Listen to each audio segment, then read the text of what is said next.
تاثر یہ مل رہا ہے کہ حکومت مغرب کے دباؤ میں انسانی حقوق کے نام پر یہاں بھی ہم جنس پرستی کو پروموٹ کر رہی ہے۔ اسلام آباد میں کچھ ایسے پوسٹرز آویزاں کیے گئے جو دراصل ہم جنس پرستی یا LGBT اور ٹرانسجنڈر کی تشہیر کے زمرے میں آتے ہیں۔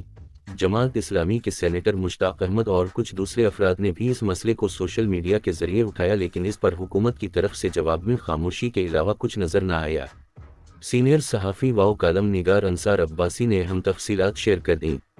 جنگ میں شائع ہونے والے اپنے بلاگ بعنوان سافٹ امیج کا زہر میں انصار عباسی نے لکھا کہ سوشل میڈیا کے ذریعے پتہ چلا کہ حکومت کی اپنی وزارت انسانی حقوق کی طرف سے اسلام آباد میں کچھ ایسے پوسٹرز آویزاں کیے گئے جو دراصل ہم جنس پرستی یا LGBT اور ٹرانسجنڈر کی تشہیر کے زمرے میں آتے ہیں۔ اس پر میں نے نگراں وزیر اعظم کی توجہ دلوائی۔ جماعت اسلامی کے سینیٹر مشتاق احمد اور کچھ دوسرے افراد نے بھی اس مسئلے کو سوشل میڈیا کے ذریعے اٹھایا، لیکن اس پر حکومت کی طرف سے جواب میں خاموشی کے علاوہ کچھ نظر نہ آیا۔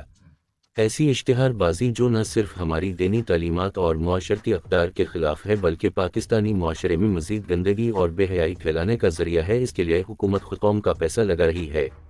اگر حکومت کا یہ اقدام کسی انفرادی عمل کا نتیجہ ہے تو پھر نشاندہی کے باوجود کیوں نہ کسی کی کوئی پوچھ گچھ ہوئی، نہ کسی ذمہ دار کو معطل کیا گیا، جس سے تاثر یہ مل رہا ہے کہ حکومت مغرب کے دباؤ میں انسانی حقوق کے نام پر یہاں بھی ہم جنس پرستی کو پروموٹ کر رہی ہے۔ افسوس کا مقام یہ ہے کہ ایک طرف اگر ایسے غیر اسلامی عمل کے لیے حکومت کے پاس پیسے کی کمی نہیں تو دوسری طرف میڈیا کے ذریعے یہ خبر سامنے آئی کہ پنجاب میں اسکولوں کے نصاب میں شامل بنیادی اسلامی تعلیمات سے متعلق نصاب کی اشاعت کے لیے فنڈز کی فراہمی نہیں کی جا رہی۔ اس سلسلے میں سوشل میڈیا کے ذریعے بھی آواز اٹھائی گئی، لیکن پنجاب حکومت کی طرف سے کوئی وضاحت سامنے نہ آئی۔ اگر یہ خبر غلط ہے تو حکومت کو اس کی تردید کرنی چاہیے، لیکن کسی صورت بھی تعلیمی نصاب میں شامل بنیادی اسلامی مواد کو پڑھانے میں کسی بھی قسم کی رکاوٹ پیدا نہیں کی جانی چاہیے۔ ذرائع کے مطابق ایسی خبروں کی وجہ سے پرائیویٹ اسکولوں میں پڑھائے جانے والے بنیادی اسلامی نصاب کو قانونا لازمی قرار دیے جانے کے باوجود سلیبس سے ڈراپ کیا جا رہا ہے۔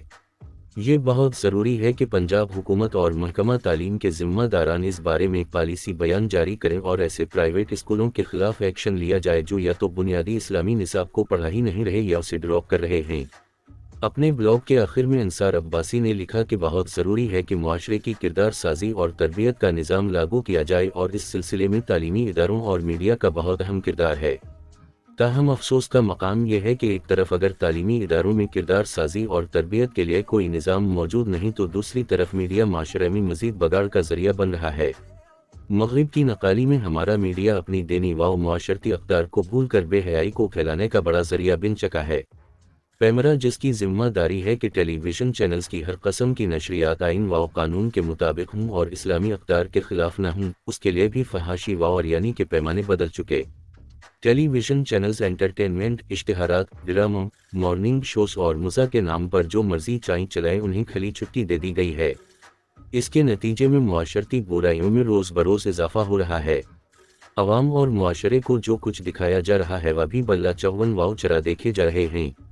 اگر آج کسی چیز پر کسی کو اعتراض ہے تو اسے ٹیلی ویژن چینلز بار بار دکھا کر دیکھنے والوں کے لیے نارمل کر دیتے ہیں اور یوں روشن خیالی، ترقی، ماڈرنٹی اور پاکستان کے سافٹ امیج کے نام پر ہمارے معاشرے کی تنزلی کا سفر بلا روک ٹوک تیزی سے جاری و ساری ہے۔